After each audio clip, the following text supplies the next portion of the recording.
Forget the tech billionaire myth.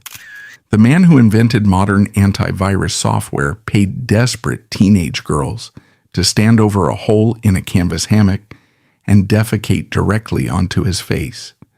Step inside John McAfee's hidden world of drugs, control, and madness. This isn't a Silicon Valley success story. It's a heavily armed, chemically fried nightmare where the pioneer of global cybersecurity engineered the absolute bottom of human degradation. The blueprint for this spectacular slow-motion disaster was not drawn in a sleek Silicon Valley boardroom. It was drafted in the suffocating, terrifying tension of a mid-century American living room. John David McAfee was born in September 1945 on a United States Army base in the United Kingdom, the son of an American soldier and a British mother. But the psychological crucible that forged the architecture of his mind was located in Roanoke, Virginia, where the family settled. This is where we find the root trauma. This is where we find the fatal weakness, the hamartia, that would dictate every catastrophic paranoid decision of his adult life. His father was a surveyor by trade, a man who measured the physical world.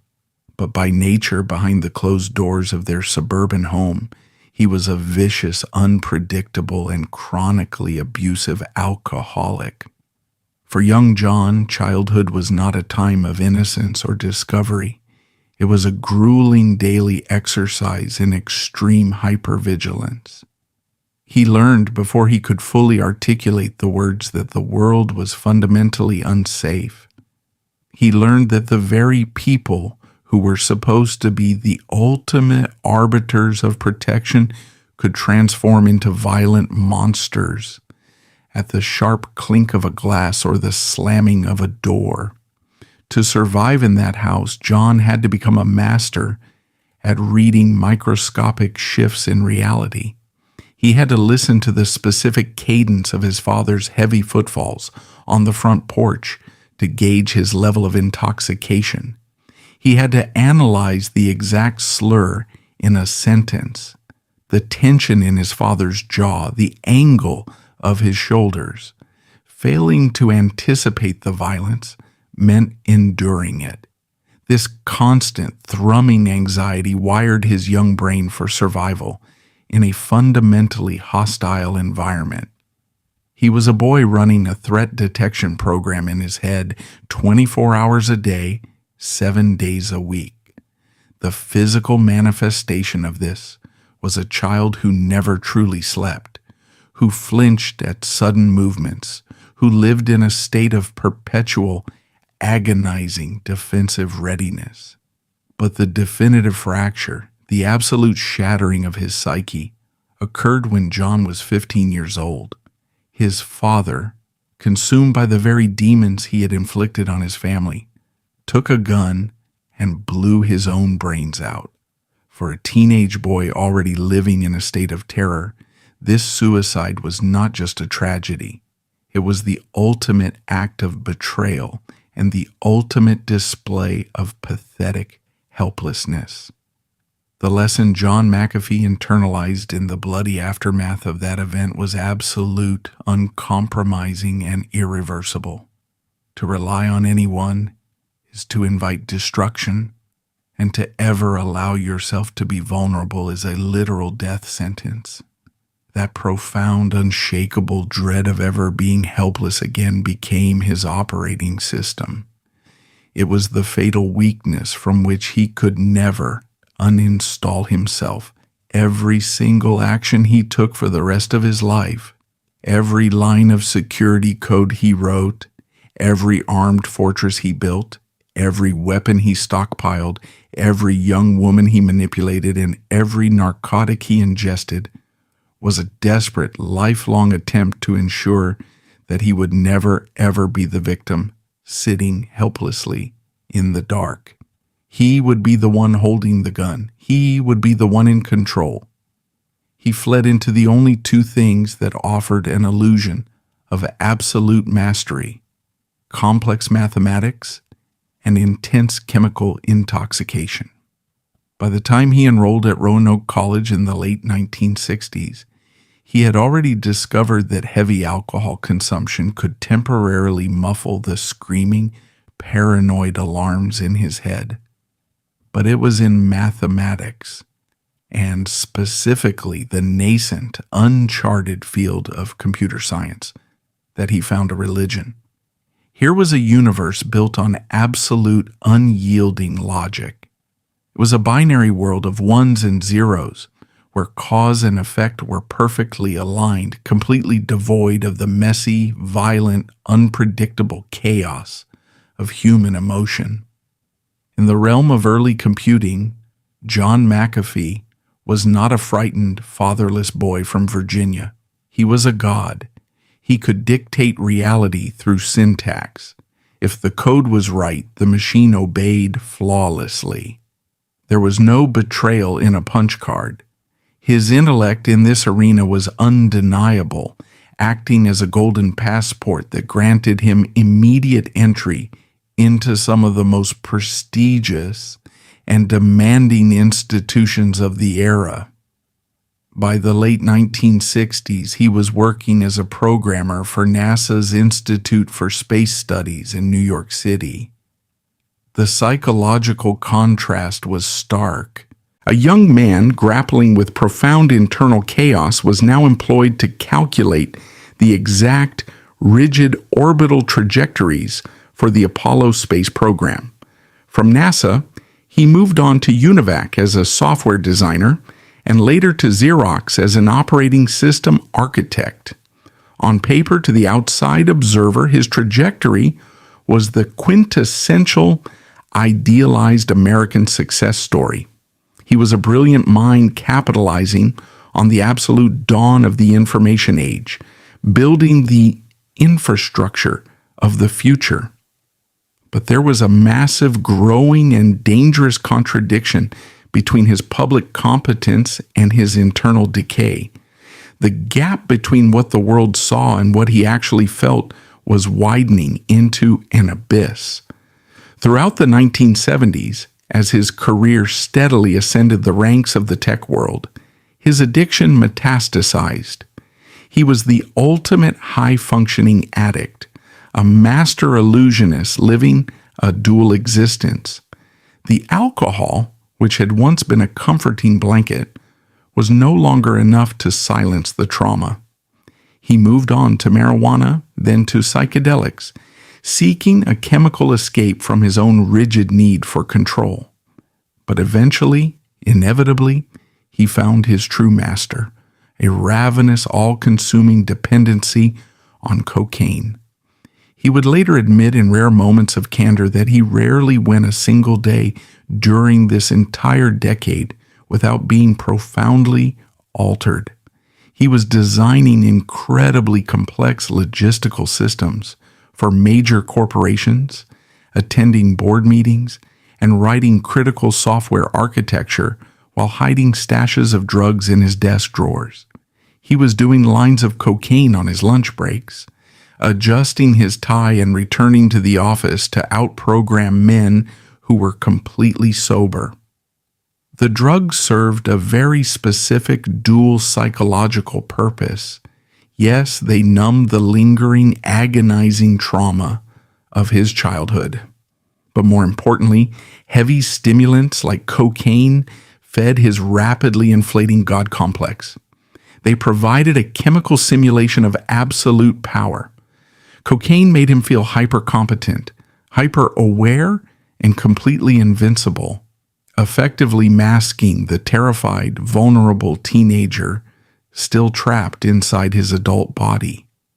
He wasn't just getting high, he was building a chemical shield against vulnerability. This dynamic taught him a terrifyingly dangerous lesson about the world and how power is exercised.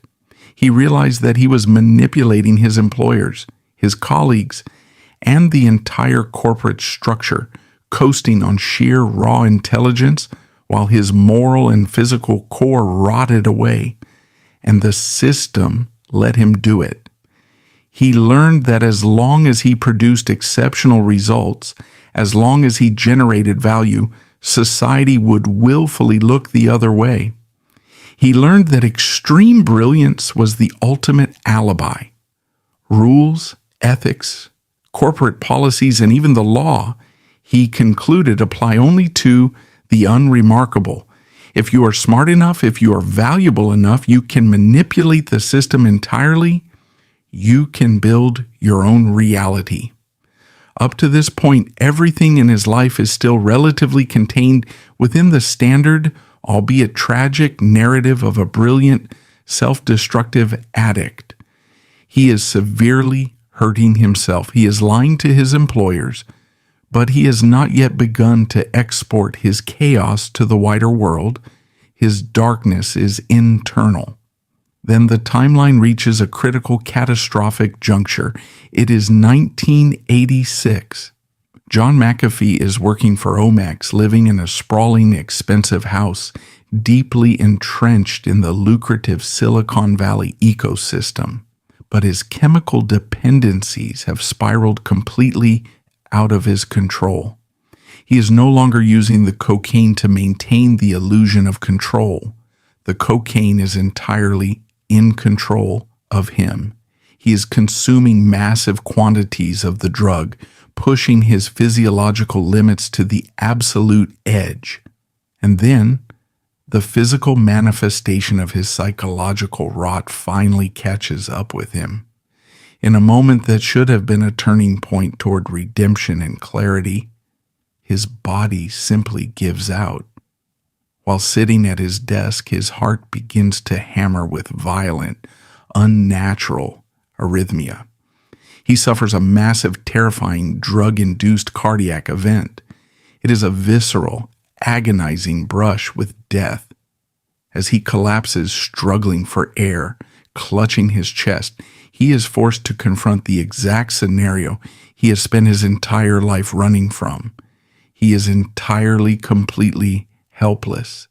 He is at the absolute mercy of the chemical chaos he invited into his own bloodstream. The fortress of intellect has failed him. The money cannot stop his heart from failing. He survives the ordeal, but he is physically shattered. The illusion of invincibility is gone.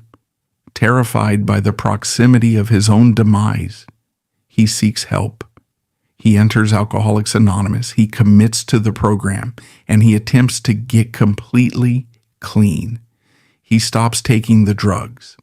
But here is the crucial psychological twist, the absolute turning point that defines the rest of his catastrophic existence. John McAfee survives the overdose, and he achieves sobriety, but he does not heal the underlying wound. He merely strips away the chemical dampeners, the crushing, suffocating paranoia, the absolute rigid need for control, the deep-seated terror of vulnerability. These remain entirely intact, raw, and exposed. He is now stone-cold sober, hypersensitive, and utterly terrified of a world he realizes he cannot control. And right at this very moment in 1986, as his raw, unprotected mind is frantically searching for a new shield, a new way to assert dominance and ensure his absolute safety in an unpredictable universe, a strange, unprecedented phenomenon occurs. A microscopic piece of malicious code created by two brothers in Pakistan to protect their medical software from piracy begins to silently, virally spread across floppy disks around the globe. It is a digital infection. It is the brain virus. And John McAfee, sitting in his home, newly sober, vibrating with unmedicated paranoia, stares at this new, invisible threat. He looks at this virus that can silently infiltrate a secure system, corrupt data, and render a user completely helpless. And in that moment, he realizes something profound. The rest of the civilized world is about to feel exactly as vulnerable, exactly as violated, and exactly as paranoid as he has felt every single day of his life. And that very realization will come back to ruin him because he is about to figure out how to put a price tag on fear.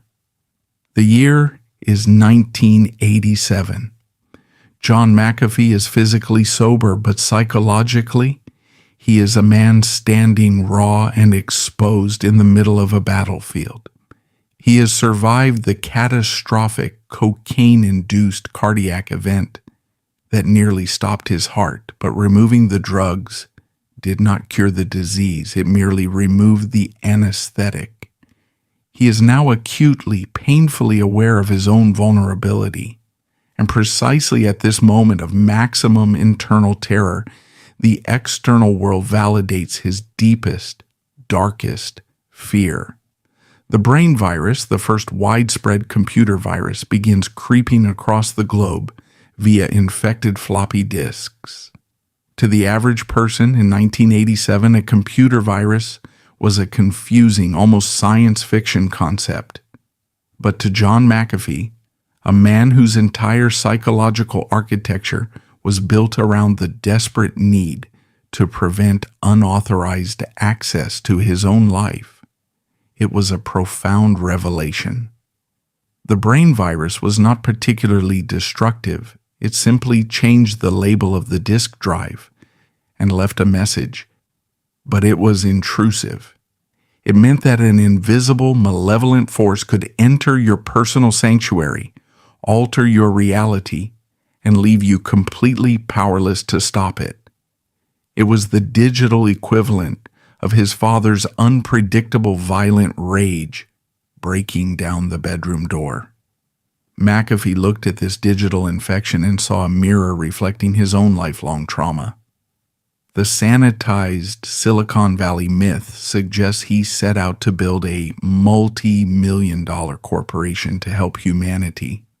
In reality, he set out to build a wall. He immediately began reverse engineering the brain virus, tearing apart its code to understand how it breathed, how it replicated, and most importantly, how to kill it. He wrote a program designed to seek out and destroy this specific intrusion. He called it Virus Scan. But the true genius of John McAfee was not in the code itself. There were other programmers writing similar utilities. His dark, defining brilliance lay in his profound, innate understanding of human psychology. He realized that he could not only protect his own digital borders, but he could commercialize the very terror that kept him awake at night. He figured out how to package, market, and sell his own clinical paranoia. The business model he devised for McAfee Associates was unprecedented and fiercely manipulative. He gave the virus scan software away for free to individual users. He understood that if you want to create a standard, you must first create a dependency. He seeded the world with his protection, turning his software into a household necessity. But for corporations, the entities that actually held the wealth and had the most to lose, he required paid licensing. This was not a product you bought once. It was an ongoing subscription to safety. He was essentially running a digital protection racket. He was telling the corporate world, the barbarians are at the gates. They are invisible. They are mutating, and I am the only man holding the lock to the door. The physical manifestation of his marketing strategy revealed exactly how he exercised power. Instead of traditional billboard space, he purchased a massive, hulking recreational vehicle, packed it floor to ceiling with computers, servers, and diagnostic equipment, and branded it as an antivirus ambulance. He would literally drive this monolithic machine to the headquarters of infected corporations, surrounded by the flashing lights of manufactured urgency. It was a brilliant theatrical display of hypercompetence. When the IT departments of Fortune 500 companies were panicking over invisible code, John McAfee would roll up in his technological medical unit, projecting the aura of a brilliant surgeon arriving at a disaster zone. He wasn't just fixing computers, he was dispensing psychological relief to terrified executives. The contradiction here is staggering. The public perceived him as a visionary savior, the calm, calculating pioneer of digital hygiene. But internally, he was a man aggressively projecting his own trauma onto the global populace. He needed the world to be as terrified as he was because only in a terrified world did his extreme defensive posture make sense. And that very habit of manufacturing panic would soon reach its zenith, forever altering his trajectory and fundamentally breaking his connection to reality. The defining moment of his corporate career, the absolute peak of his media manipulation, occurred in 1992 with the arrival of the Michelangelo virus. This was a piece of malware designed to remain dormant on a computer until March 6th, the birthday of the Renaissance artist, at which point it would theoretically overwrite the hard drive, destroying all data. In the grand scheme of digital threats, it was relatively contained, but John McAfee saw an opportunity to orchestrate a masterpiece of public hysteria. He didn't just issue a standard technical warning. He went on national television, sitting in front of the cameras with the grave, unblinking intensity of a prophet, warning of the apocalypse.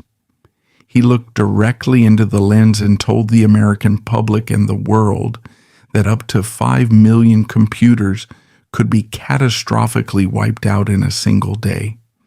He painted a vivid, terrifying picture of absolute digital collapse. The media, hungry for a simple, terrifying narrative, amplified his voice. The Michelangelo scare became a global phenomenon. People panicked, corporations scrambled, and the sales of McAfee virus scan absolutely skyrocketed. Yet historical records reveal a different reality. When March 6th finally arrived, the digital apocalypse did not happen. Instead of 5 million destroyed computers, the actual number of reported infections was measured in the tens of thousands. It was a fraction of his apocalyptic prediction. The threat was vastly, absurdly exaggerated, but it didn't matter. The truth was irrelevant compared to the financial outcome. 6 months later, McAfee Associates went public on the stock market. John McAfee's personal stake made him nearly $100 million. He had successfully monetized a phantom threat. He proved to himself that he could manipulate the global consciousness, alter the behavior of millions, and reap unimaginable rewards by pulling the levers of human anxiety. The issue here is not that he was a shrewd businessman. The issue is how he exercised that power. He learned that reality is malleable if you control the narrative of fear. He learned that there are no consequences for manufacturing a crisis as long as you are the one selling the cure. This was a profound, dangerous validation of his darkest psychological instincts. The system had not only allowed him to project his paranoia, it had rewarded him with the kind of wealth that makes a man untouchable. And what did he do with this untouchable wealth? His everyday reality during the 1990s and early 2000s exposes the true depth of his isolation. He abruptly resigned from his own company in 1994, cashing out his stock and walking away from the empire he built. He no longer needed to pretend to be a corporate CEO. The Silicon Valley shell was suffocating him. He had achieved the ultimate American dream, yet he was profoundly, agonizingly unhappy. He took his fortune and began to construct physical barriers to match his mental ones. He purchased sprawling, hyper-expensive properties across the United States. He built a breathtaking monolithic mansion in Woodland Park, Colorado, situated on nearly 300 acres of isolated land. He bought a massive estate in Hawaii. He acquired a fleet of vintage airplanes, cars, and luxury assets. But these estates functioned less like homes and more like fortified compounds. They were physical manifestations of his hamartia, his desperate need to ensure he could never be reached, never be touched, and never be made vulnerable. His everyday personality became entirely defined by suspicion and control. He was a multimillionaire who trusted absolutely no one. He hired people not to collaborate, but to serve and protect him. He engaged in frivolous, aggressive lawsuits, at one point even suing his former company over the use of his own name. He used his wealth as a blunt instrument to bludgeon anyone who dared to cross him or challenge his authority. He was living in a gilded cage of his own design, surrounded by sycophants, employees, and lawyers.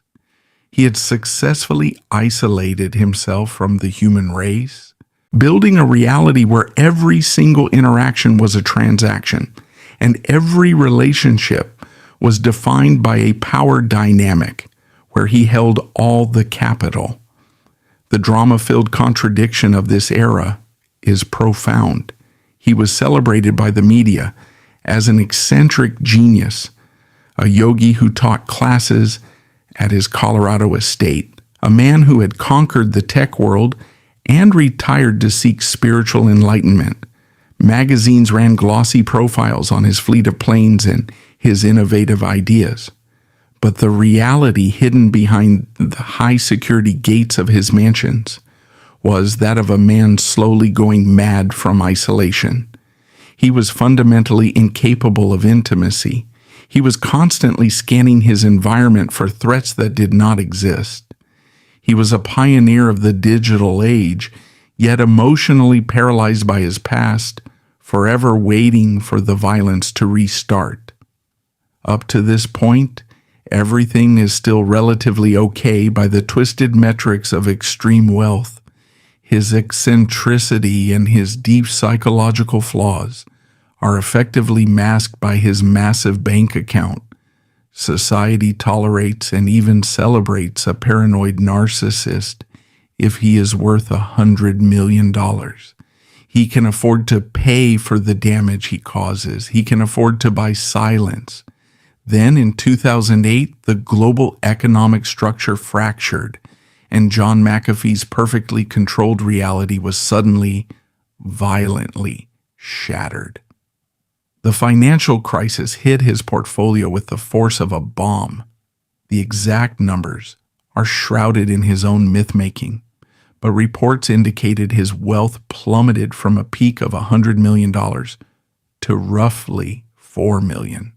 His sprawling estates, his fleet of airplanes, his intricate web of investments, the physical architecture of his absolute security began to collapse.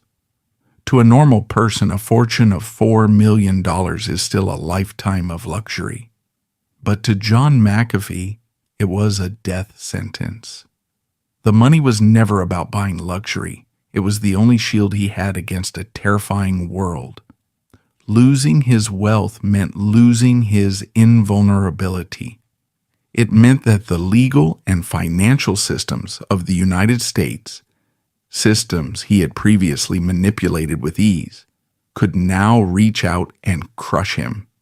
He was no longer a tech god. He was just another wealthy man facing foreclosure and lawsuits. This financial devastating blow triggered a complete psychological regression. The old terrors of his childhood flooded back. He felt the sickening, familiar sensation of helplessness closing in on him. The United States, with its taxes, its regulations, and its consequences, was no longer a playground. It was a prison. He needed a place where his remaining millions could still buy absolute, unquestioned authority. He needed a place where the rules simply did not apply to a man willing to pay the right price. He liquidated what was left of his American assets, turning his back on the civilized world that had made him a titan. He began looking toward Central America, toward a place where the jungle was thick, the laws were thin, and a man could reinvent himself as a king.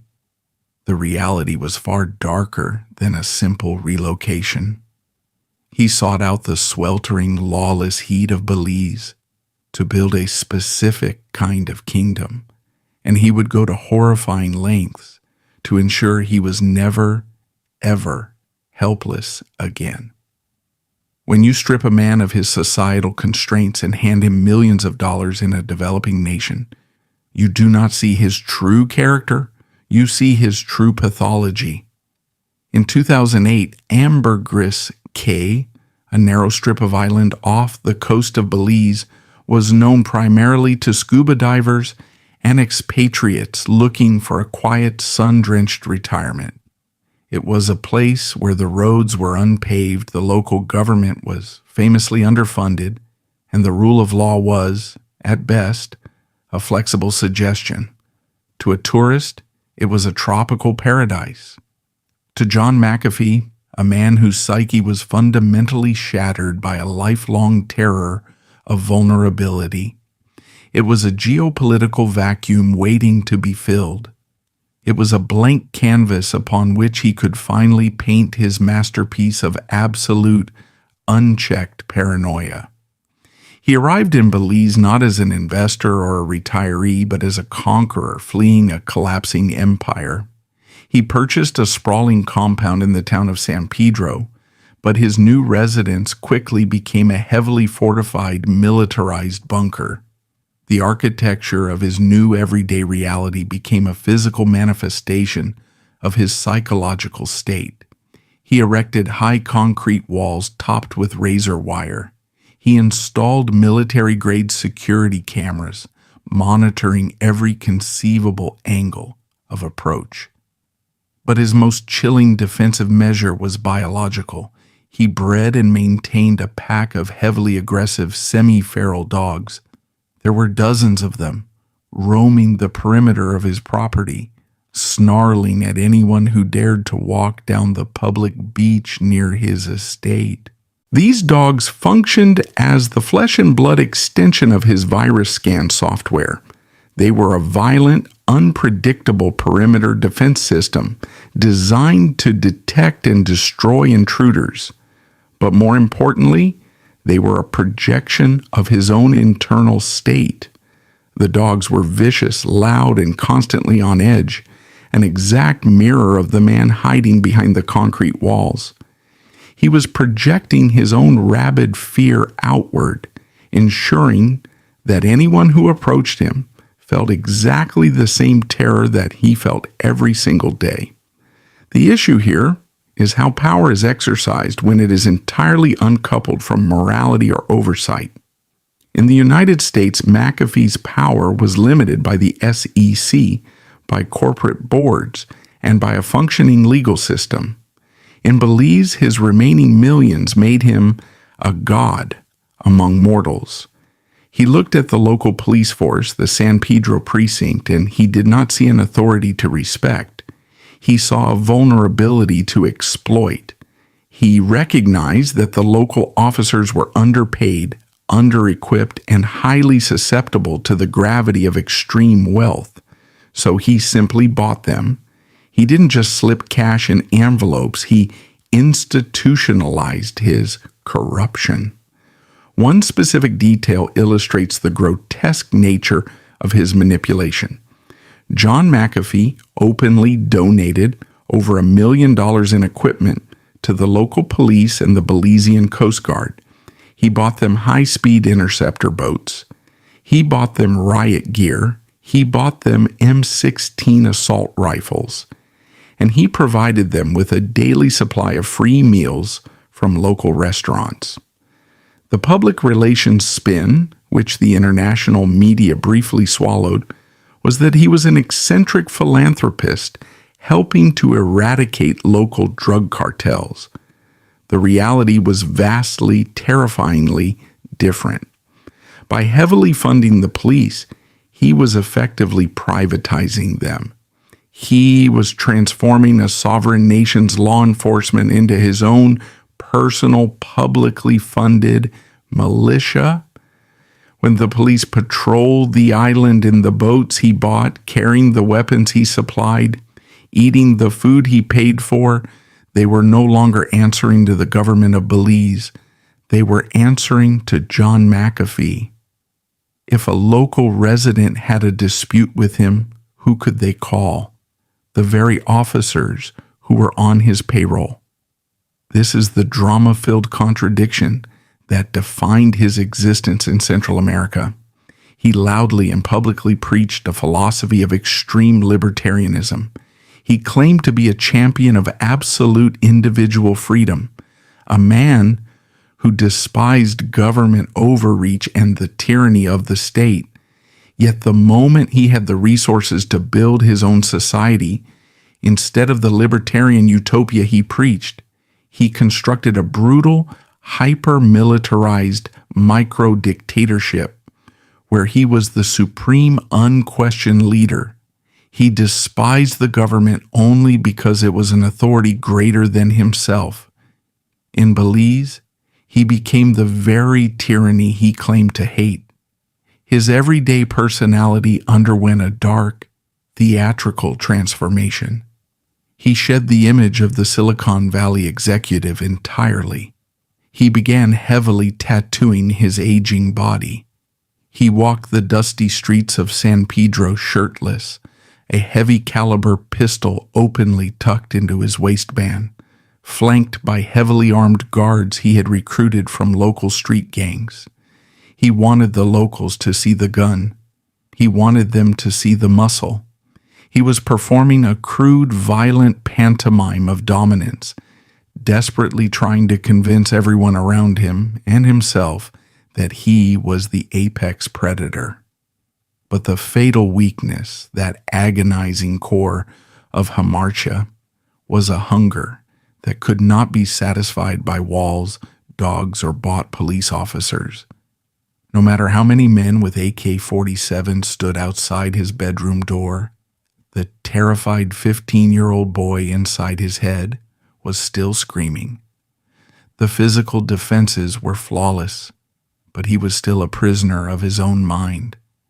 He realized that a bulletproof vest only protects the torso.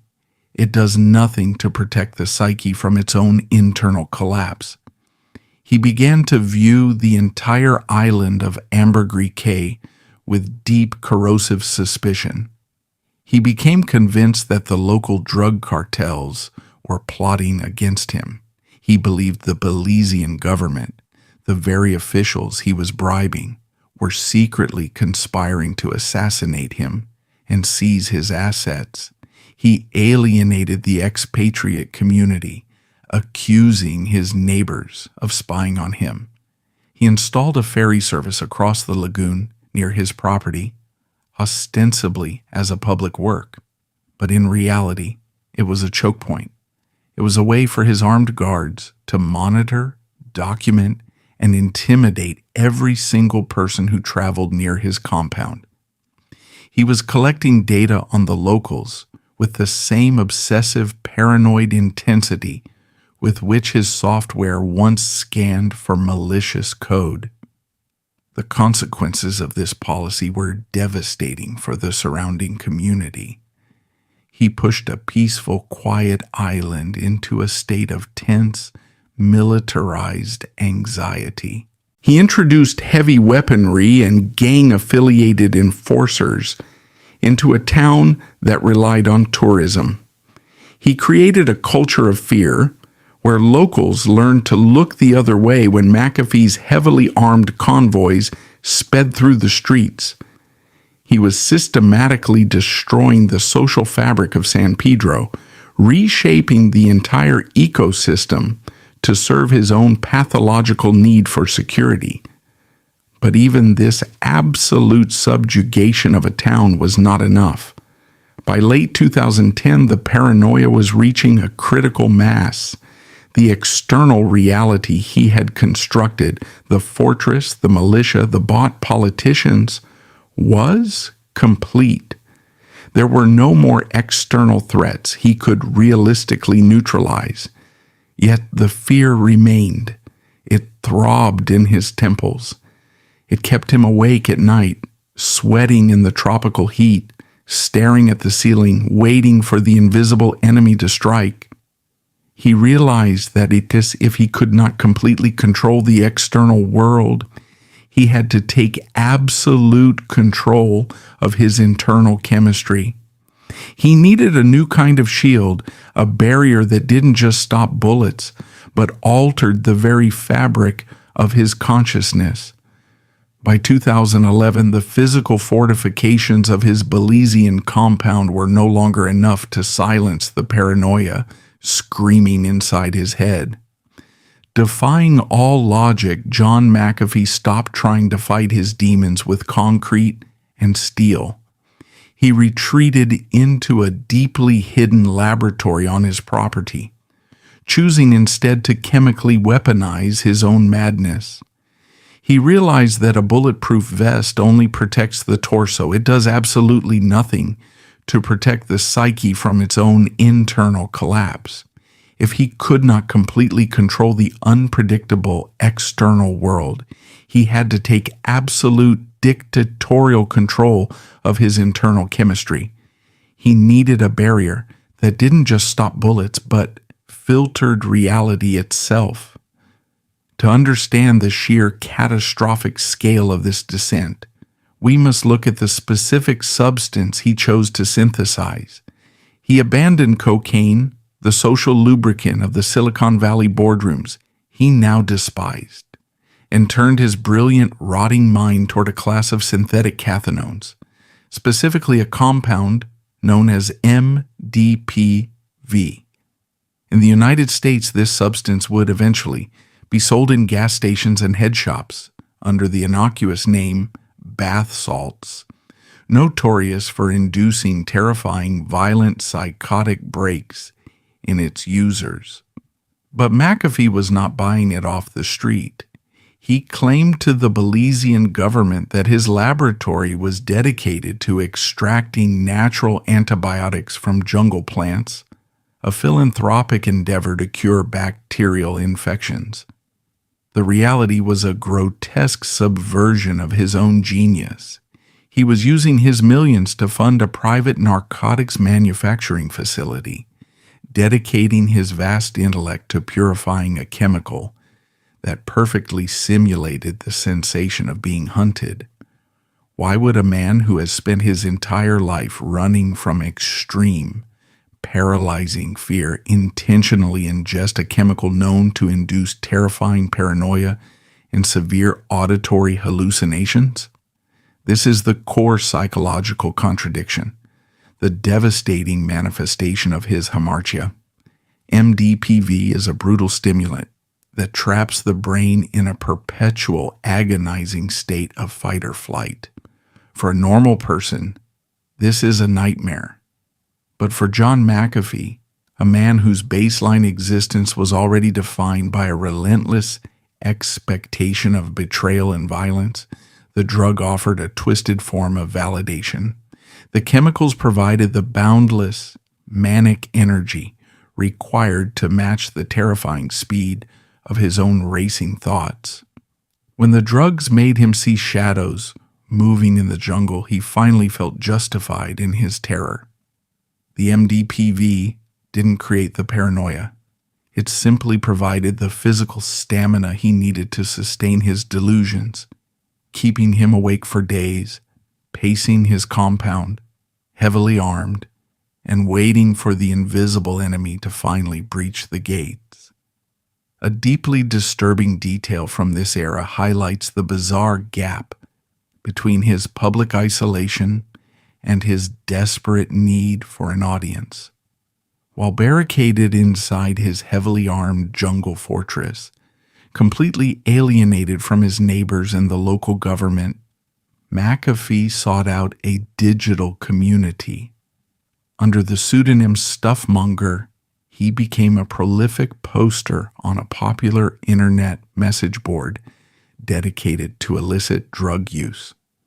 On this forum, the former tech billionaire, the man whose software protected the Pentagon, spent hours writing thousands of words detailing his meticulous, obsessive attempts to refine MDPV. He posted real-time updates of his descent into madness, describing the chemical processes, the yields, and the intense, terrifying highs. He bragged about the hypersexuality the drug induced, masking his profound emotional isolation behind a digital avatar of a rogue chemist. He thought he was a pioneer, an explorer, mapping the uncharted territories of human consciousness. He was, in fact, just a lab rat running on a wheel in his own horrifying experiment, documenting the systematic destruction of his own sanity for an audience of anonymous strangers.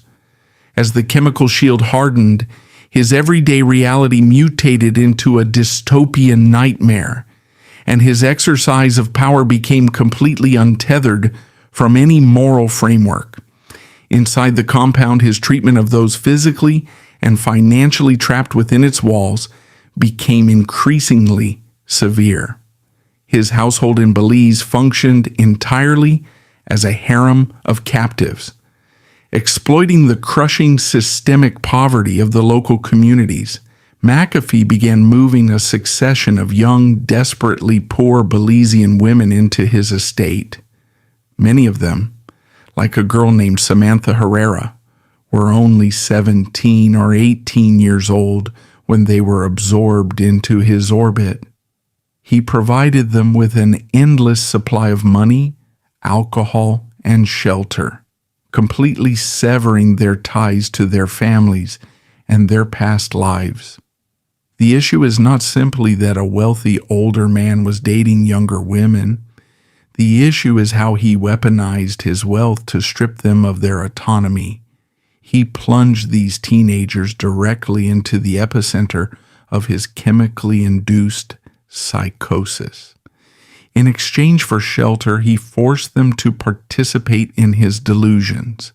He armed these young women with heavy caliber handguns, teaching them how to shoot, how to clear rooms, and how to operate as his personal, intimate bodyguard detail. He made them sleep with loaded weapons tucked under their pillows. He was transferring his own agonizing, suffocating paranoia directly into the minds of impressionable girls. He essentially transformed them from human beings into organic perimeter alarms, human shields programmed to absorb the violence he believed was destined for him. This descent into madness culminated in a deeply disturbing reality: the canvas hammock with the meticulously cut hole.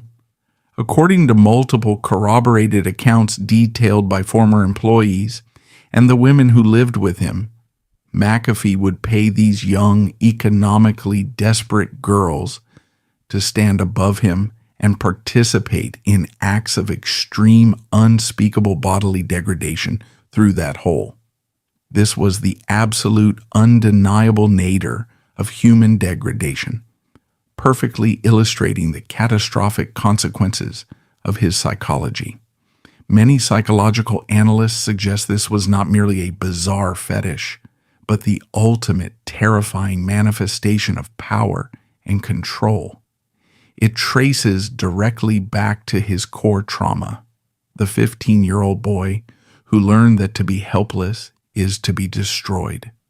By lying beneath that hammock, McAfee was intentionally orchestrating his own extreme humiliation. But the crucial distinction is that he was paying for it. He controlled the transaction.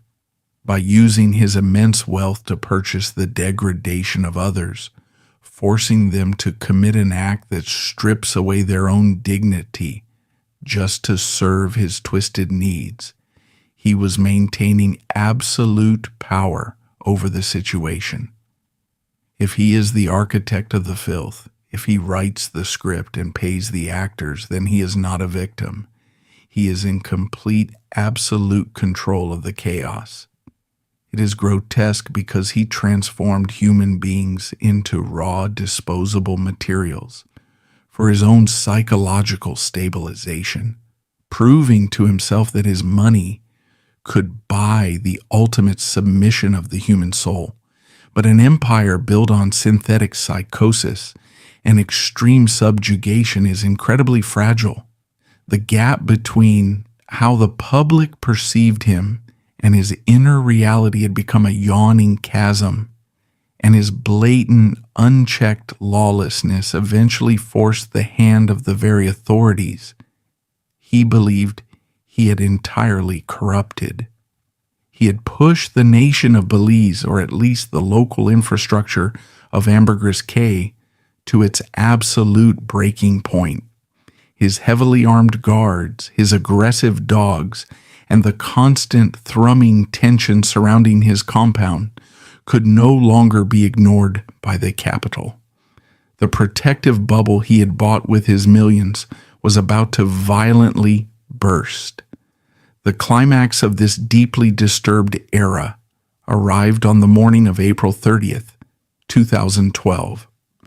McAfee was asleep inside his fortress, likely coming down from a synthetic high, surrounded by his teenage guards and his arsenal of weapons.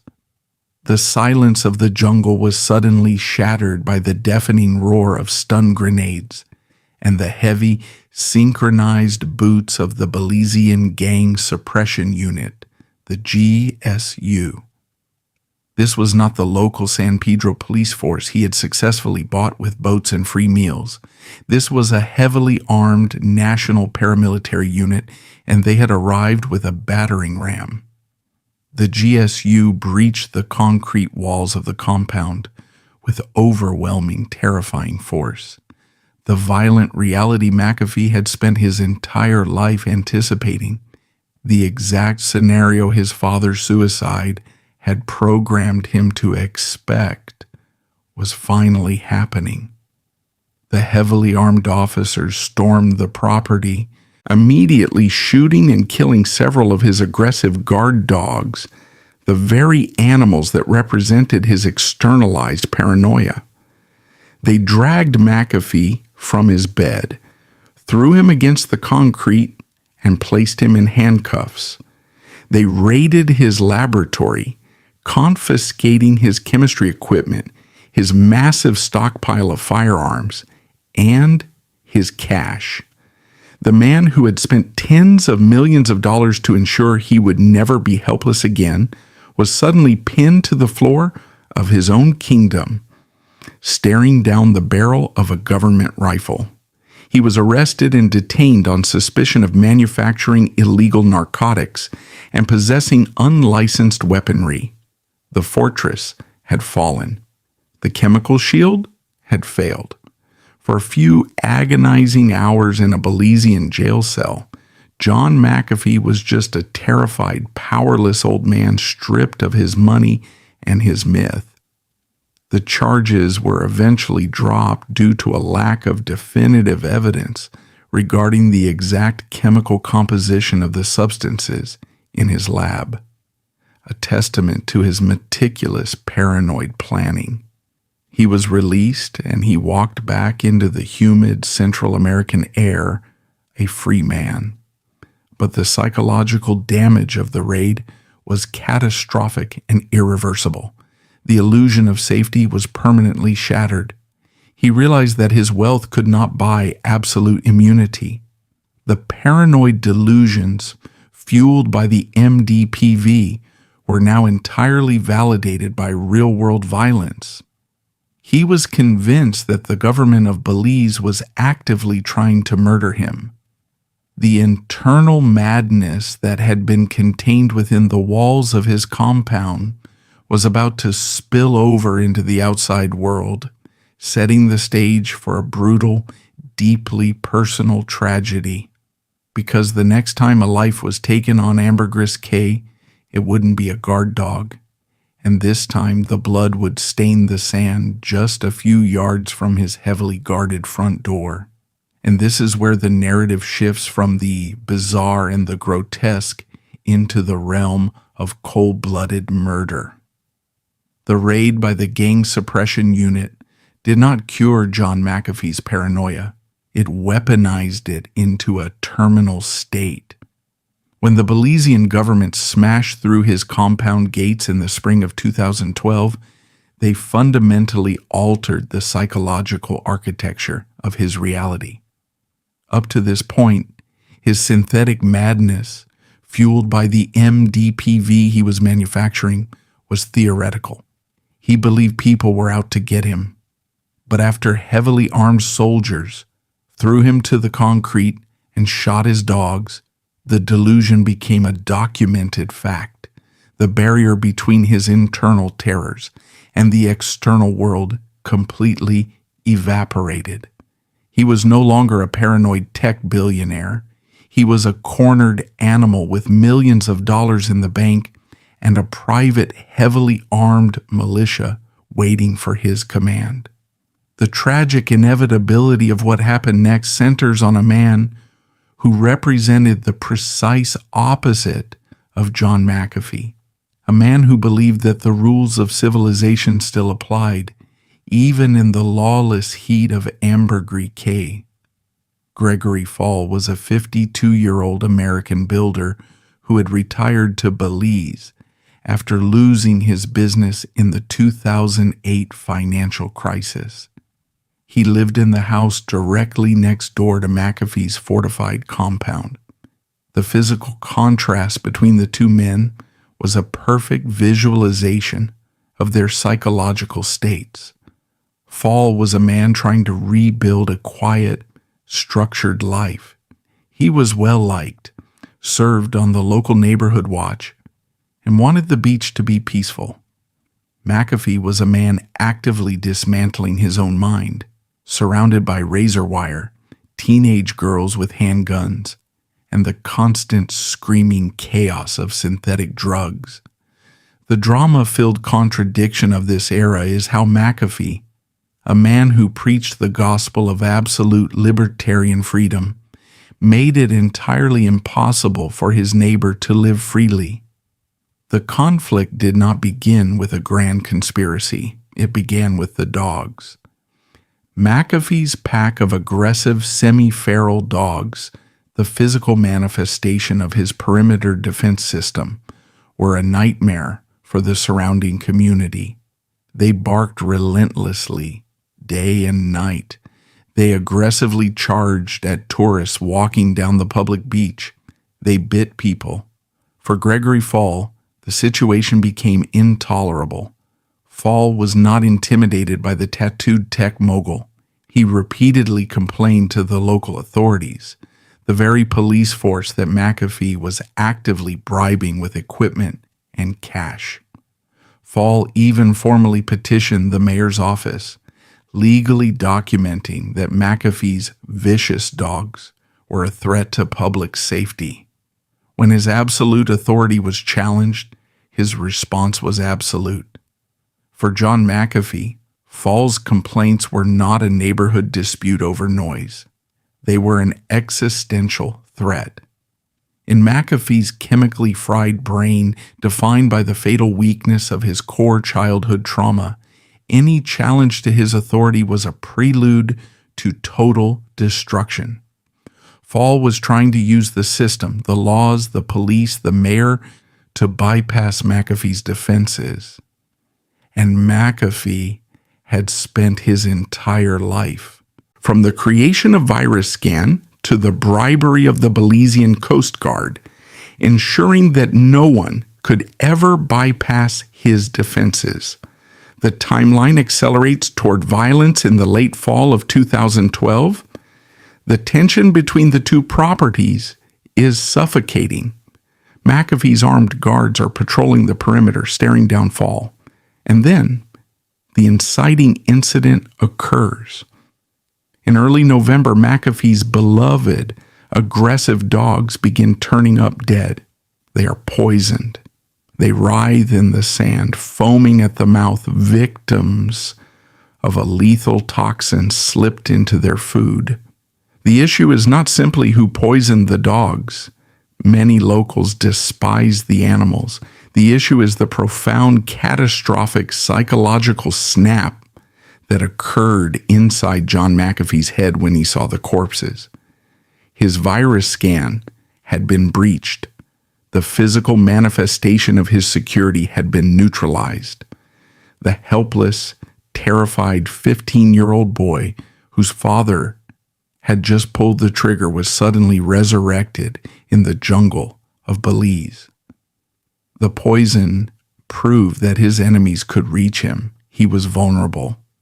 And for John McAfee, the only acceptable response to vulnerability was absolute, overwhelming, disproportionate retaliation. On the morning of Sunday, November 11th, 2012, a housekeeper arrived at Gregory Falls' two-story home. The house was quiet. There was no sign of a struggle, no broken windows, no indication of a forced entry or a robbery. Fall's laptop and wallet were untouched, but lying in a pool of blood on the second floor, Gregory Fall was dead. The physical details of the crime scene read like a calculated execution. The attack lacked the chaos of a passionate rage. Fall was shot a single time in the back of the head. The bullet severed his brainstem, killing him instantly. Investigators found a single 9mm Luger shell casing on the stairs. It was a cold, calculated, professional assassination. It was a message. Someone had walked into the home of the man who dared to challenge the sovereign ruler of Ambergris Caye, placed a gun to the back of his skull, and ended his life. The Belizean police immediately recognized the gravity of the situation. Within hours of the body being discovered, the authorities marched directly next door to the compound of the tech billionaire. They were looking for John McAfee, officially naming him a person of interest in the murder of his neighbor. What followed was a profound physical visualization of a collapsing ego. When the police knocked on the heavy wooden doors of his fortress, John McAfee did not instruct his lawyers to answer. He did not stand tall and face the accusations like a titan of industry. The man who had spent tens of millions of dollars to build an impenetrable shield of intimidation instantly reverted to his most primal, terrified state. According to detailed accounts of that afternoon, his survival strategy was bizarre and almost unbelievable. As the police searched his compound, walking past his armed guards and his teenage girlfriends, the multimillionaire founder of McAfee Associates was hiding in the dirt. He literally buried himself in the sand on his own property. He placed a cardboard box over his head to shield his face from the sun, buried his body under the loose soil, and lay perfectly still for hours, breathing through a small crack, listening to the heavy boots of the police officers walking just inches from his head. The architect of global cybersecurity was reduced to a terrified rodent hiding in the mud. It is the ultimate manifestation of his hamartia. All the wealth, all the guns, all the manipulation could not save him from the paralyzing, suffocating fear that defined his existence. He was utterly, completely helpless. He listened as the police searched his house, knowing that if he coughed, if he shifted the sand, he would be dragged away to a Belizean prison for murder. The police eventually left the compound that evening, unaware that their prime suspect was buried right beneath their feet. But the illusion of his kingdom was dead. Ambergris Caye was no longer a sanctuary, it was a trap. The walls of his fortress had become the walls of a cage. When he finally dug himself out of the sand under the cover of darkness, he knew he could never go back inside his house. He was now a fugitive from a murder investigation. The moment John McAfee clawed his way out of the sand on his Belizean compound, shaking the dirt from his lungs and wiping the grime from his eyes, the man the world knew as a tech visionary officially ceased to exist. He was no longer a wealthy eccentric. He was a primary suspect in a brutal execution-style murder. He had spent his entire adult life and hundreds of millions of dollars building intricate, heavily armed fortresses to ensure he would never be vulnerable. Yet in the suffocating darkness of that November night in 2012, all the money, all the private militias, and all the political bribery had evaporated. He was entirely exposed. The Belizean authorities were hunting him, and for a man whose central psychological trauma was rooted in a desperate, paralyzing fear of helplessness, this was the ultimate nightmare realized. But John McAfee did not react to this nightmare by seeking legal counsel or attempting to clear his name through diplomatic channels. To do so would mean submitting to an authority greater than his own, which his fragile, narcissistic ego simply could not tolerate. Instead, he chose to run. However, the true drama-filled contradiction of this escape is that he did not run to disappear. He ran to put on a show.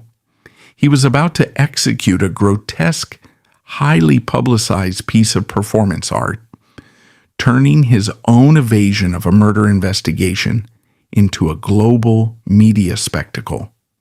He needed to prove that even while being hunted, he was still the one pulling the strings. The first step in this bizarre theatrical production was the physical destruction of his own identity. The rapid terminal decay of his mind became starkly visible in his physical transformation. Before fleeing the island, McAfee decided he needed a disguise. But bypassing sophisticated aliases or forged passports, he engaged in an act of profound, almost comical self-degradation. He took black shoe polish, cheap, foul-smelling and crude, and frantically rubbed it into his hair, his beard, and even onto his teeth, attempting to artificially age and stain his face. He chewed wads of pink bubble gum and shoved them into his cheeks to alter the shape of his jawline. He dressed himself in filthy, tattered rags, transforming the architect of global cybersecurity into the visual equivalent of a homeless vagrant. Why would a billionaire subject himself to such a grotesque physical transformation?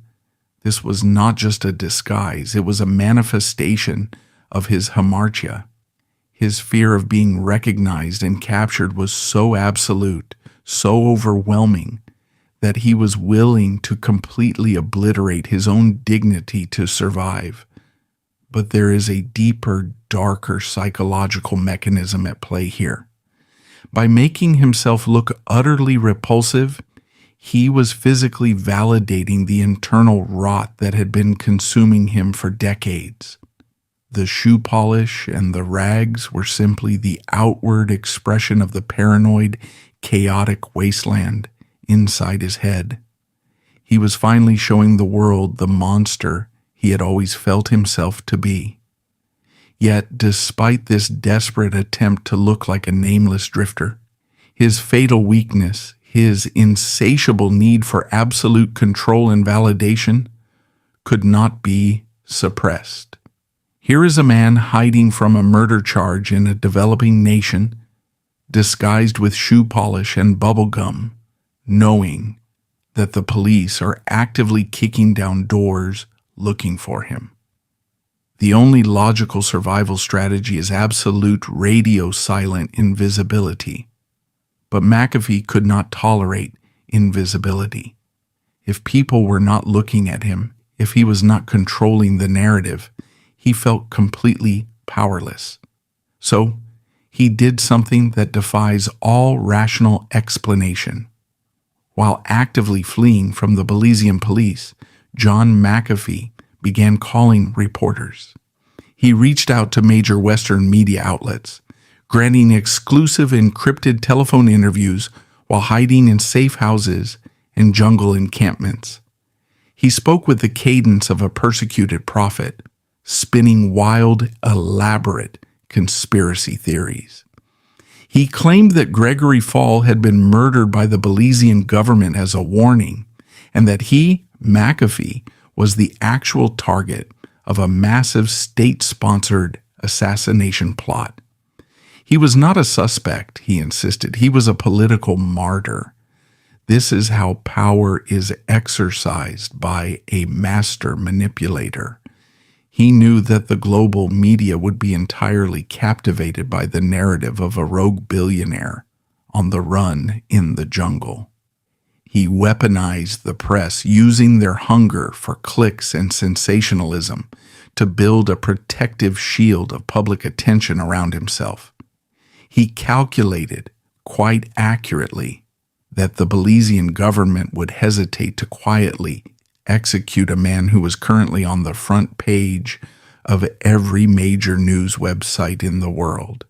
He was using his own infamy as an insurance policy. The contradiction is staggering. He was terrified of being found by the police, yet he was desperately, aggressively waving his arms to ensure the rest of the world never looked away. This desperate need for an audience led to one of the most absurd and revealing blunders in modern criminal history. However, his desperate need for an audience led to a catastrophic blunder. As he moved through the underground network of Belize, McAfee allowed 2 journalists from Vice Media to accompany him and document his heroic evasion. He wanted them to photograph him, to capture his rugged survivalism. The journalists published a photo of McAfee posing with a defiant glare, flanked by a young woman. The headline proudly declared that they were with John McAfee right now. But the founder of the world's most famous cybersecurity company made a catastrophic amateur mistake. When the Vice journalists uploaded the photograph to the internet, they failed to scrub the EEXIF metadata attached to the image file. Within minutes of the photo going live, internet sleuths and authorities easily extracted the exact GPS coordinates embedded in the picture. The metadata placed John McAfee squarely at a resort marina in the neighboring country of Guatemala. His desperate need to be seen had instantly compromised the very location he was risking his life to hide. This escape also claimed profound human collateral. McAfee did not run alone. He dragged a 20-year-old Belizean woman named Samantha, one of the girls from his heavily armed compound, across the border with him. The power dynamic here was profoundly disturbing. Samantha was young, economically vulnerable, and entirely dependent on his wealth. He had absorbed her into his paranoid delusion, and now he was using her as a prop in his escape narrative. He paraded her in front of the cameras, framing their flight as some sort of tragic romantic odyssey, a modern-day Bonnie and Clyde against a corrupt state. But the reality was far darker. He was using her presence to normalize his erratic behavior, attempting to project an image of a man fiercely protecting his young lover, rather than a desperate suspect fleeing a murder scene. She was a human shield, a companion forced to endure the agonizing stress, the frantic midnight movements, and the terrifying unpredictability of a heavily armed, chemically fried fugitive. He exercised absolute power over her reality, dictating where she slept, who she spoke to, and what she was allowed to believe. Following the catastrophic metadata leak by Vice Media, the Guatemalan authorities swooped in.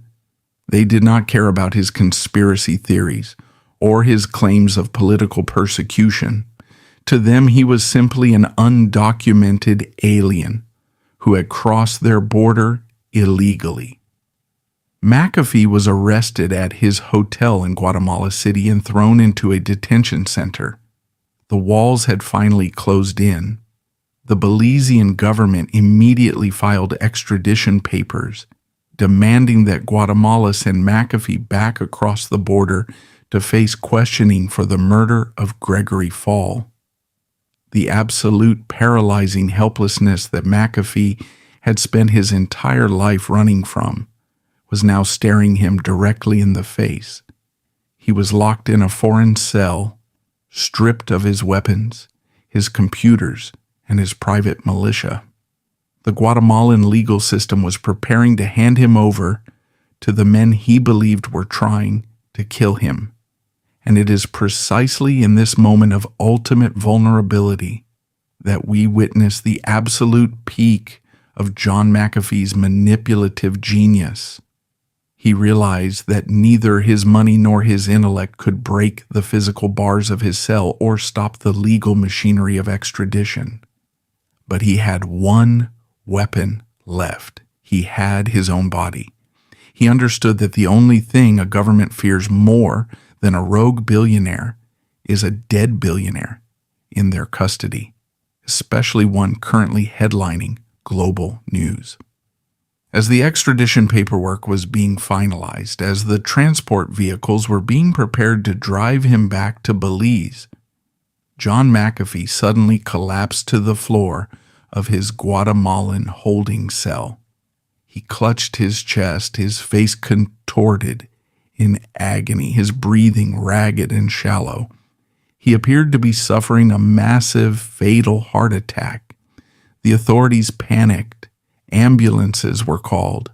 Sirens wailed as the fugitive was strapped to a stretcher and rushed to a local hospital, surrounded by flashing cameras and frantic reporters.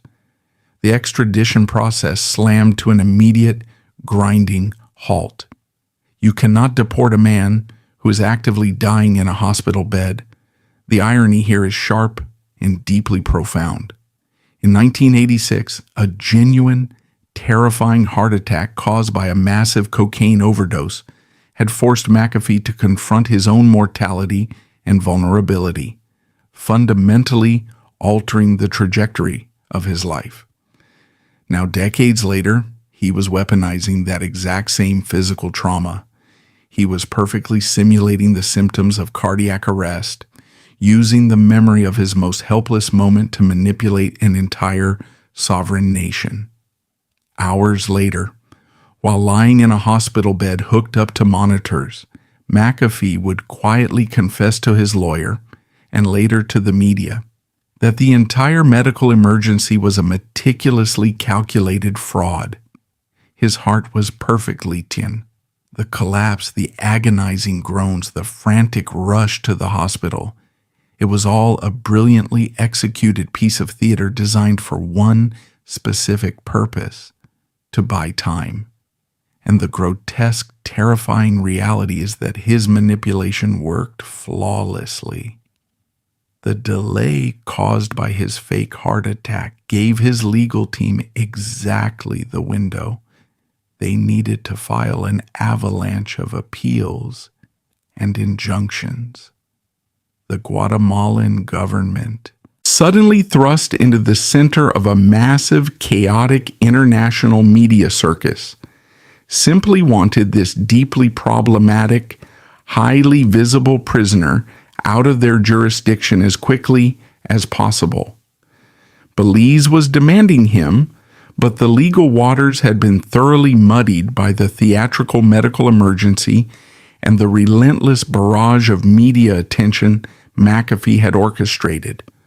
Ultimately, the Guatemalan authorities made a pragmatic geopolitical decision. They decided to expel him, but not to Belize.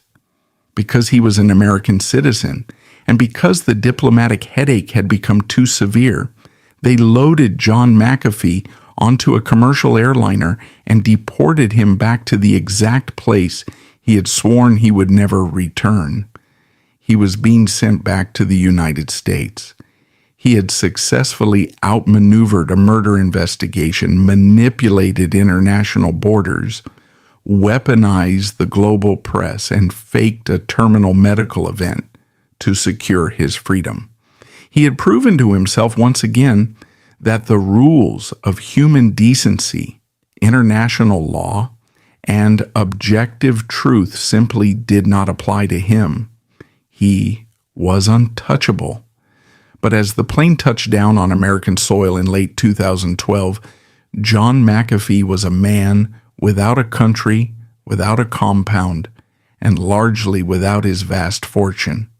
He was a fugitive who had successfully escaped the immediate threat of a prison cell, but he was returning to a society he despised, armed only with his profound paranoia and an unyielding, destructive need for relevance.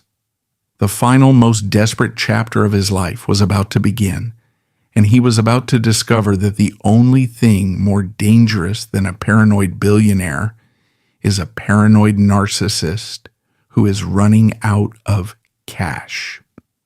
When the landing gear of the commercial airliner hit the tarmac in Miami in late 2012, John McAfee stepped off the plane a free man, but he was entirely stripped of his kingdom.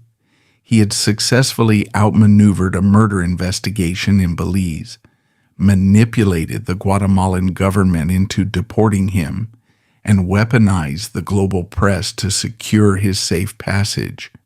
To the cameras waiting at the airport, he projected the image of an exhausted but victorious dissident who had survived a corrupt Central American regime. But the physical reality was starkly different. He was returning to the United States practically empty-handed. His sprawling, heavily armed compound on Ambergris Cay had been seized. His laboratory was dismantled. His private militia was gone. And the vast majority of his liquid assets had been burned through, frozen, or abandoned in the jungle. The tech titan, who once possessed a fortune approaching $100 million, was now crashing in the spare bedrooms of sympathetic libertarian activists and giving interviews in diners. The psychological whiplash of this transition was catastrophic. For a man whose entire existence was defined by the fatal weakness of needing absolute impenetrable security to ward off the trauma of his father's suicide, returning to America was not a homecoming. It was a profound demotion.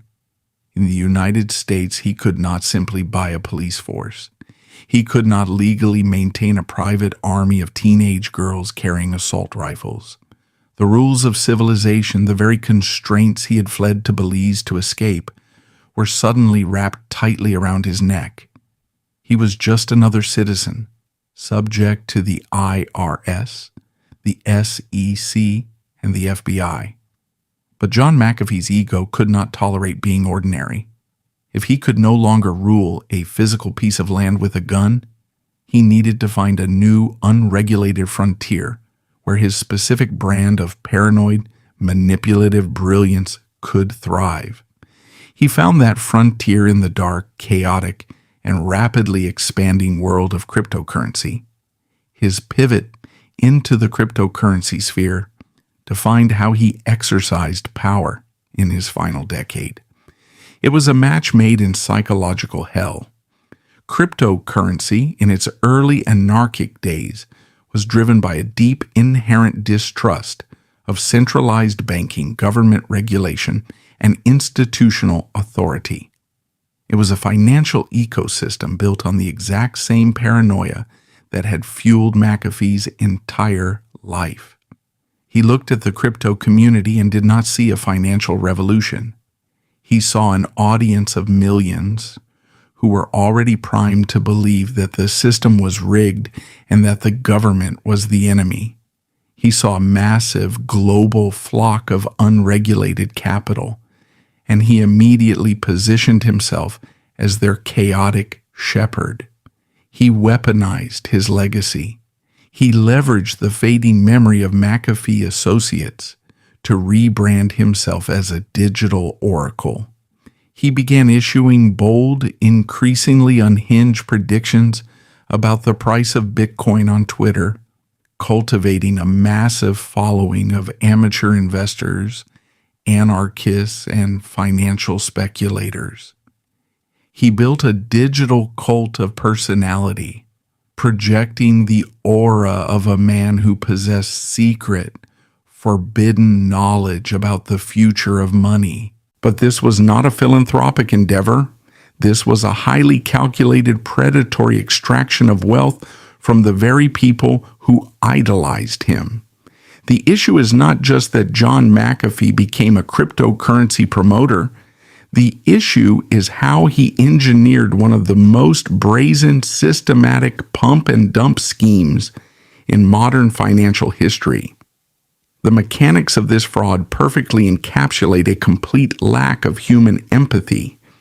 McAfee would quietly purchase massive quantities of obscure, practically worthless alternative cryptocurrencies, often referred to as altcoins.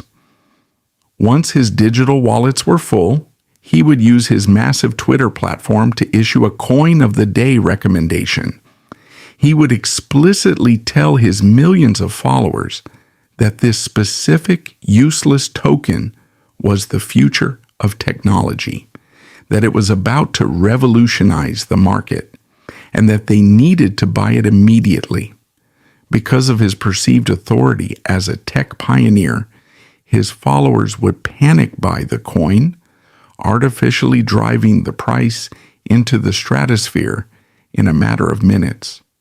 And the very moment the price peaked, as his loyal followers were pouring their savings into a digital illusion, John McAfee would instantly dump his entire massive holding onto the market, cashing out with millions of dollars in real, untraceable profit. The price of the coin would immediately collapse, leaving the retail investors, the regular people who had trusted his word, holding absolutely worthless digital bags. Here is a man who spent his life terrified of being victimized, and his ultimate solution was to become a relentless industrial-scale victimizer. He was charging cryptocurrency startups over $100,000 for a single promotional tweet, completely failing to disclose to the public that he was being paid to pump the asset. He was lying to his audience, manipulating the market, and stealing millions of dollars in broad daylight. And he did it all while wrapping himself in the self-righteous flag of libertarian freedom. He convinced his victims that by participating in his schemes, they were fighting the corrupt banking system, when in reality they were just funding his escalating drug habits and his desperate need to feel invincible. And how did he spend this newly acquired illicit crypto wealth? He did not buy a home in the suburbs. He did not seek peace.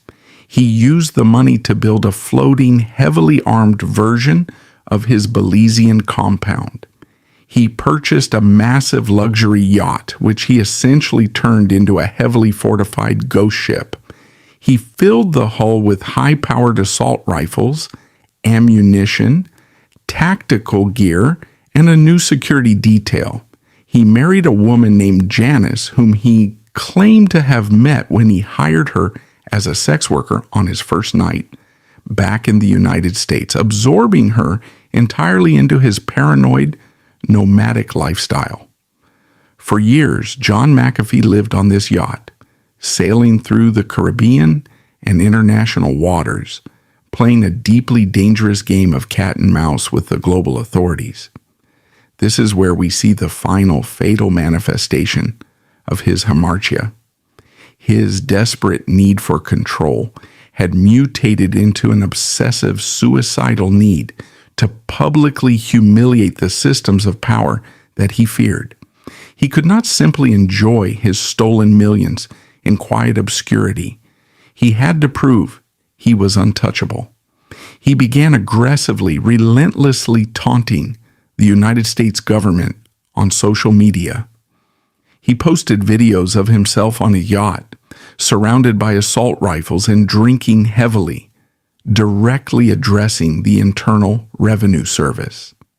He explicitly and proudly bragged that he had not filed a tax return or paid a single cent in income tax for nearly a decade. He declared that taxation was illegal, that it was theft, and that the United States government was a corrupt, illegitimate entity that he simply chose not to recognize. This was not a political protest. It was a psychological provocation. He was a terrified child screaming at a sleeping bear, desperate to prove he wasn't afraid. But the United States Department of Justice is not a corrupt local police force in a developing nation. You cannot buy them with interceptor boats, and you cannot intimidate them with a few rifles on a yacht. By publicly and loudly confessing to massive multi-million-dollar federal crimes, he forced the machinery of the American legal system to lock on to him. He was actively writing his own federal indictment, one tweet at a time. The walls began to close in from multiple directions. In 2019, a federal court in Florida delivered a devastating civil judgment regarding the ghosts of Belize. The family of Gregory Fall had filed a wrongful death lawsuit against McAfee because he refused to participate in the trial, treating the American judicial system with the same arrogant contempt he showed the IRS. The judge entered a default judgment. John McAfee was ordered to pay $25 million to the Fall family for the execution-style murder of his neighbor. The legal ruling effectively ensured that if McAfee ever tried to legitimize his wealth or set foot in a conventional financial institution, the assets would be seized. He was completely cornered. The climax of this decades-long spiral of paranoia, manipulation, and synthetic madness arrived in October of 2020. McAfee and his wife had traveled to Europe, attempting to navigate the fading loopholes of international travel during the global pandemic. They were at the El Prat airport in Barcelona, Spain, preparing to board a flight to Istanbul. But the theater of the absurd had finally reached its closing act. The United States Department of Justice had quietly unsealed a massive federal indictment, charging John McAfee with tax evasion, willful failure to file tax returns, and massive cryptocurrency fraud. An Interpol red notice was active. As he walked through the terminal in Barcelona, Spanish National Police surrounded him. There were no stun grenades, no dead dogs, and no jungle to hide in. There was only the cold, hard, inescapable reality of international law enforcement. The man who had spent his life running from the feeling of helplessness was placed in handcuffs in a brightly lit European airport, entirely powerless to stop it.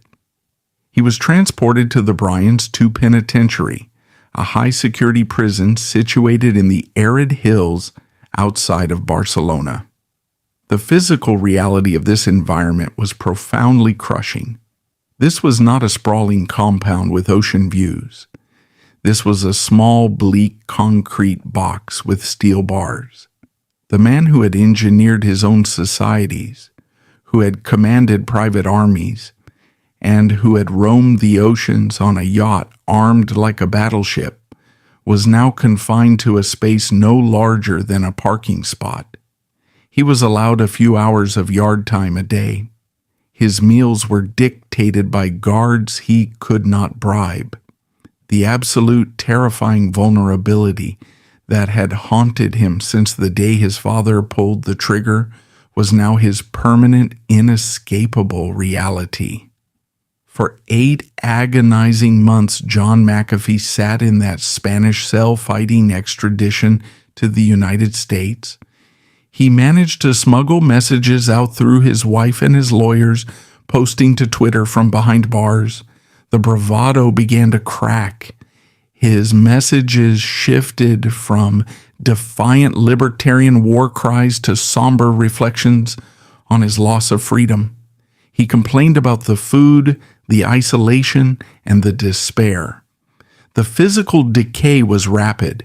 He lost weight, his hair turned entirely white, and the fierce paranoid light in his eyes began to dim. He knew exactly what awaited him across the Atlantic. He was in his mid-70s. The federal charges against him for the crypto fraud and the tax evasion carried a maximum penalty of decades in prison. If he was put on a plane to America, he would die in a concrete box wearing a federal jumpsuit. On the morning of June 23, 2021, the Spanish National Court issued its final devastating ruling. The appeals were exhausted. The court formally authorized the extradition of John McAfee to the United States of America. The legal battle was over. The machinery of the state was finally going to consume him. A few hours later, prison guards walking the cell block at Bryant's 2 looked into his cell. John McAfee was dead. He was found hanging, having used the laces of his shoes to fashion a makeshift noose, ending his own life in the cold, quiet isolation of a foreign prison. It was a violent, tragic, and profoundly cyclical conclusion. The man who had spent his entire life running in sheer terror from the helpless legacy of his father's suicide had, in the end, orchestrated the exact same exit. When faced with the ultimate loss of control, when the walls of his reality finally closed in and left him with absolutely no moves left to play, he took the final absolute measure to ensure that the government could not punish him. He fired the judge, he fired the jury, and he executed the sentence himself. But even in death, his pathological need to control the narrative could not be silenced. This brings us to the final bizarre plot twist, the open loop that he intentionally left behind to torture the public consciousness. 2 years prior to his suicide, while living on his yacht, McAfee had tattooed the word $WHACKD in jagged letters across his right bicep. He publicly tweeted the photo, explicitly stating that if he was ever found dead by suicide, it would be a lie. He claimed he had secret files on corrupt governments and that federal agents were coming to assassinate him. If I suicide myself, I didn't. I was whacked, he wrote. This was his ultimate masterpiece of manipulation. He knew how his story would end. He knew that his psychology would not allow him to face a federal trial. But his narcissism demanded that his death not be viewed as an act of cowardice or surrender. By getting the tattoo and planting the conspiracy theory, he ensured that his suicide would be endlessly debated, that his name would remain in the headlines, and that a cult of followers would forever view him as a martyred truth-teller rather than a broken, terrified old man who simply gave up. He reached from beyond the grave to gaslight the entire world one last time. John McAfee was the architect of early digital security, yet he proved utterly incapable of protecting his own mind. He sold safety to billions while engineering a private reality defined by extreme exploitation, manipulation, and violence. If it weren't for the gunshot that echoed through his childhood home, he might have been remembered simply as a quirky pioneer of the internet. Instead, the ultimate tragedy of John McAfee is that of a terrified 15-year-old boy who was handed $100 million and a global microphone. He used them to build a kingdom of absolute chaos, only to discover that the monster he spent his life locking out had been living inside him all along.